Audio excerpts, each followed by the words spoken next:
Thanks a lot for agreeing to do this interview today. I want to start with asking you what you were doing today. Where did I find you? You found me on Quebec Street and Terminal.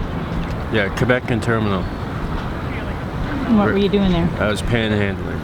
And how long have you been doing that? I've been about 5 years now. Okay. Usually in the same spot, or do you have a few different places? I had multiple spots as we went along, and then I eventually got to where I stopped panhandling and dealing with people, and I was just dealing with just cars. Okay, so that's what you're doing today, just kind of standing where the cars go by. Yeah. And how is it going today? Crappy. I made $4 on one spot, $4 on the other spot. Wow, okay, that's not very much. And so No. that's a bad day so far. And So far, yeah, it's a bad what day. does a good day look like for you? A good day is, on average, I make between, usually my minimum quota is $60. Okay, that's reasonable. How many hours might that take? 2 hours. Oh, okay, not bad. Yeah. And okay, And so I used to go during rush hours. right, okay, that makes good sense. Mm-hmm. Okay, well let's rewind a little bit and ask, are you from Vancouver originally? No, I was born in Hamilton, Ontario, and my mom moved to Liverpool, Nova Scotia when I was 2.5 years old. And then I lived in Nova Scotia until I was about 20. And then my sister ran away and went to Calgary, and my mom paid for a plane ticket for me to go find her. And I went and found her, and I brought her back to Nova Scotia. And ever since then, I've been all over Canada, everywhere, living everywhere. And on your own, just traveling around? No, well, my my stepfather is military, and he got posted to Ontario, and I had just been in Calgary for 15 months. And I came back to Nova Scotia, and they gave me a 3-week decision making if I wanted to go to Trenton, Ontario, which is Quinte West, with them. And I decided to go with them, and I started a whole new life. I grew up in juvie, being like a bad kid. So when I moved to Ontario, I switched my style. I switched to the plaid shirts and like the whole. I didn't tell anybody about my past. I started a new life. And then I looked on Facebook one day, and my best friend from Nova Scotia said that he was in Toronto visiting his brother. So I went to Toronto to visit him, and ended up doing a welfare scam, saying that you just moved there and you get a startup check, and they give you like $1,800. So I did that and took that money and bought a plane ticket to Alberta, to Calgary. And that's what we did. I went from Calgary to Lethbridge, then from Lethbridge to Calgary, to Red Deer, and Red Deer to Nova Scotia. So I sort of moved around. I moved from my family. I lived in all different family spots. All right, and then when did you come over to Vancouver? In Vancouver, I came here 8 years ago. And what did you come here to do? Just sort of see what it's like, or? I just wanted, well, I was living in Calgary, and my roommate he's a German electrician, and he's also my best friend, the same guy I went to go see in Toronto. And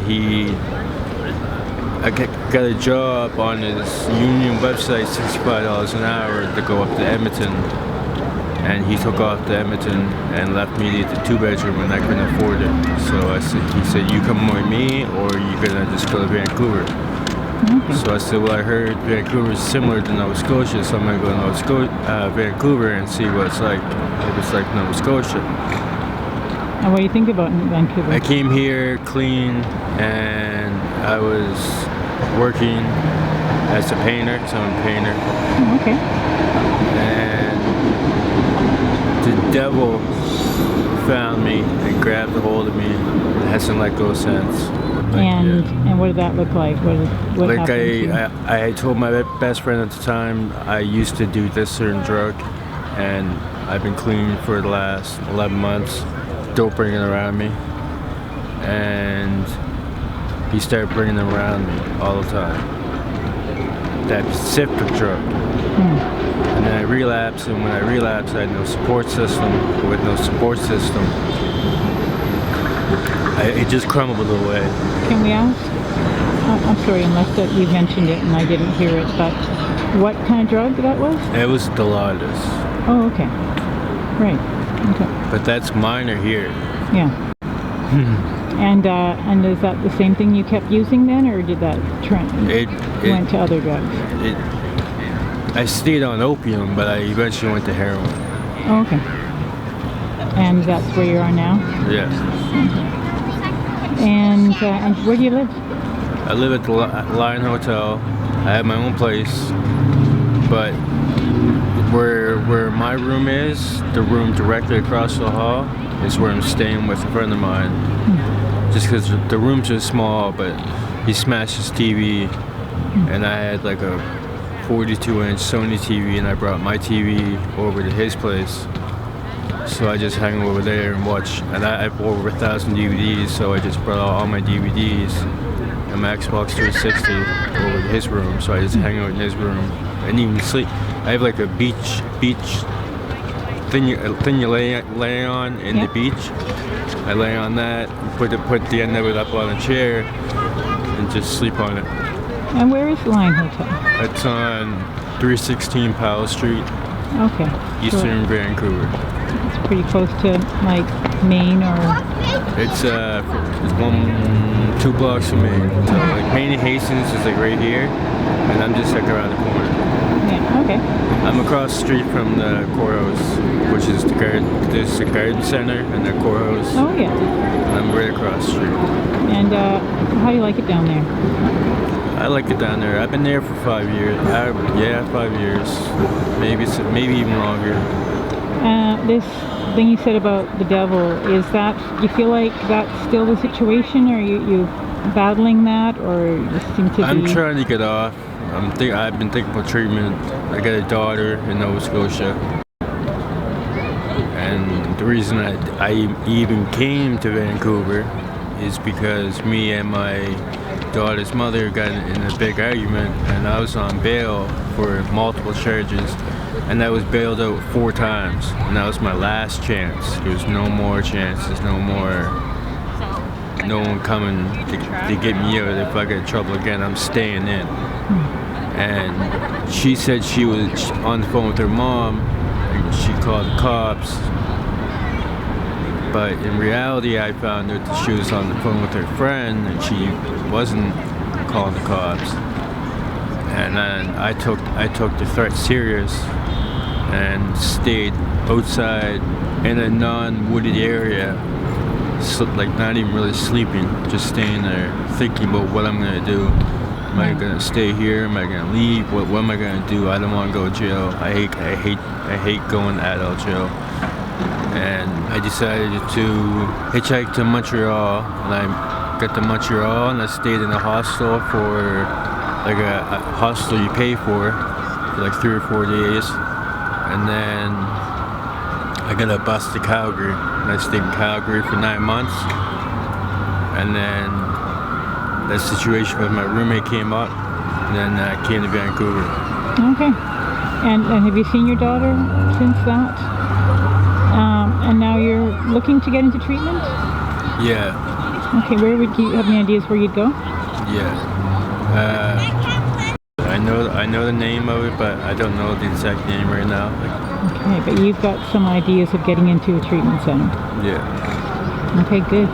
Just because I want to go back to Nova Scotia eventually. I want to bring my charges to Vancouver, which is a mandatory guilty plea, and deal with them over here because you get such small time because there's small petty charges, misdemeanor charges. Right. So there's no Canada-wide warrants or nothing That like were that. your charges or small charges? Yeah. Okay. So like, you bring them over here. And Better luck dealing with them here? Yeah. So generally you're able to get by doing what you're doing, but you've got some other hopes and dreams? Yes. Like dealing with your charges and such, and getting back to Nova Scotia, maybe seeing if you can rekindle things or get to know your daughter? My way is paid to go to Nova Scotia whenever I want from my parents, but my parents don't even live in Nova Scotia no more. They just bought a house in Belize. Oh. Yeah. It'd be nice to go there someday. Yeah, they both retired, both 60. Okay, so they're hopeful for you and ready to get involved. They know everything. They know I don't use needles right now, but they know I have used a needle before. But I don't use them now. Yeah, I can pull my arms off. Okay, I'm not even sure how one does heroin without the needles. I smoke it. Smoke it, okay. And but they're willing and ready to support you if you want to, like, go into treatment, go back there, and all those things. Oh, that's good. Right. They want me to go back. My sister is 3 years younger than me, so she's 35. She has 2 kids I'd never met before. 2 boys. Well, I hope you make it back there. Yeah. Yeah. Yeah. And apparently my daughter is 1 year older than her oldest. She's in French private school. She goes to plays with horses. Wow. So you get to hear what's happening with her even if you haven't seen her for a while. Like she's with a family that her grandmother committed suicide in an adult or either a juvie or adult. I'm not sure the specifics, but they have it on video camera, and there's a Fifth Estate episode about it and a Passion Eye episode about it.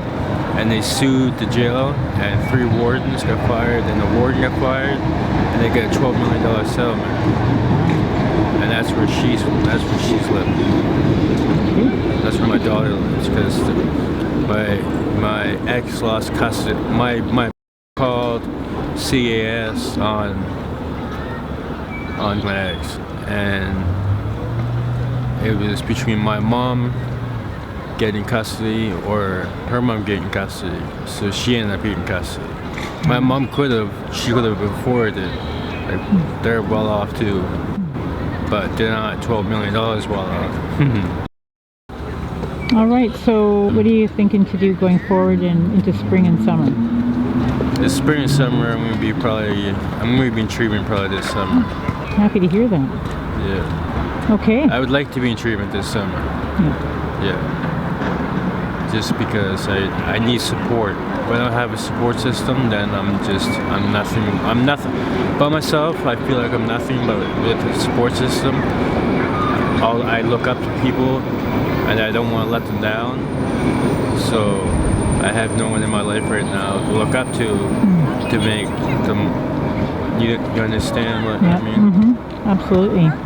Well, I truly hope that you're able to make that happen this spring and summer. Earlier, you had mentioned you made a really nice sum of money just from one passerby in a car. Actually, yeah, one passerby says Jesus loves you. This week, three days ago, gave me $100 bill, and then the week before that, this lady said Jesus loves you and gave me $100 bill also. I get $100 bills 3 times a month. Yeah. And sometimes a Jesus message along with it? Yeah, I had the Jesus t-shirt once on, and this guy was writing in Jesus, and I used to go to a church group when I was in Nova Scotia, so I grew up in a town of 3,000 people. Yeah. And it was like scouts. You had sashes, and you had to memorize verses, and you get them put on you. So I started talking about that, and then he took me to Tim Hortons. He stopped his work van, and then he asked me where the nearest bank was, and I was like, it's right there. And he went in there and took out $40 and gave it to me. Cool. You're a Jesus guy? No, but I know about a lot of subjects. I hate calling people dumb or anything like that, but I'm not dumb. Yeah. I know I've done wrong, and I know what I've done wrong, and I know why I've done wrong, which is supposed to be not right, I guess. Like they say, if you're insane, you don't know you're insane. I don't believe that. I believe if you're insane, then you know you're insane. And you're not. And I'm not. Good. All right. Well, it's great to get to know you a little bit. Yeah. I might see you around again, catch up with you, and You can talk to me anytime. Yeah. Anytime you need updates for anything. I'm always at Main and Terminal or Main and Quebec Terminal. and Terminal. okay. That's 2 spots I'm at every day. Okay, every day. Okay, Every wow. day, every Well, day, we won't have every any day. trouble finding you. Yeah. I look forward to hearing how it's going with you. And just want to double check that you're okay if I share this on YouTube and possibly Facebook? Yes, you can. Okay, thank you for I that. hope you educate others, because Eastside is not a nice place to be. You can look like you're homeless and everything like that, but everybody steals from everybody. Everybody wants to be your friend until you have nothing left, and then they'll steal from you or loot from you. It's just it's a mess down there. The downtown Eastside. Yeah. Right. So. For general people watching this, if you have any thoughts on what it's like on the east side, watch a documentary, look on Google Maps, Google Earth, do anything like that, but don't walk through, because you'll see things and you'll be amazed, and your perspective will be changed dramatically of what the human race is actually like and what the human race is capable of. When I first came down here, I was scared to death to walk in alleys. A year later, I was hanging out in alleys. Well, thanks for those words. I really appreciate it, and we'll catch up with you again soon. Yes. Take care, Ray. Take care. I have no zipper. So I have to... Someone stole my backpack last Saturday. So I'm borrowing a friend's, and he had a zipper on it and it broke on me. So now I'm just sort of...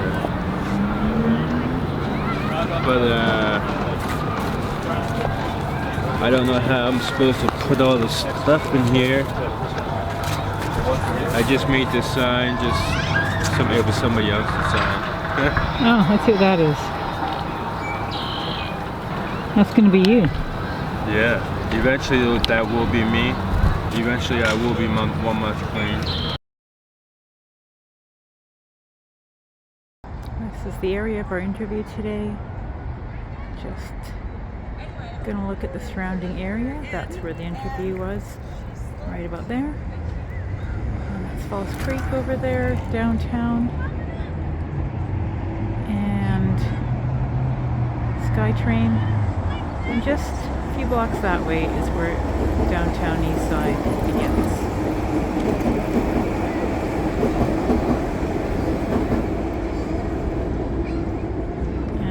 There is one of Ray's panhandling locations. Hope you enjoyed.